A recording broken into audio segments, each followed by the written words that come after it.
ஒரு காலத்தில் ஜானகி என்ற பெண் தன் குடிசையில் வாழ்ந்து வந்தாள். அவளின் வாழ்க்கையில் ஒவ்வொரு நாளும் போராட்டமாக இருந்தது.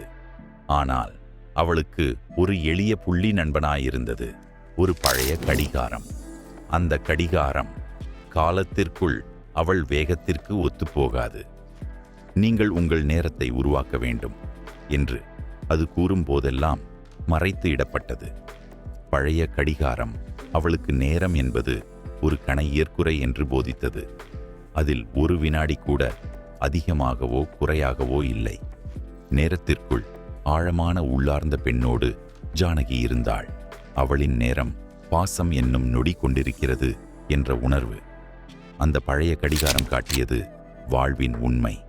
மகிழ்ச்சி என்பது நேரத்திற்குள் கிடைத்தால் மட்டுமல்ல, முயற்சி, மனோதிடம் மற்றும் நேரத்தை உணர்ந்து அது கடந்து வாழ்வதுதான் முக்கியம்.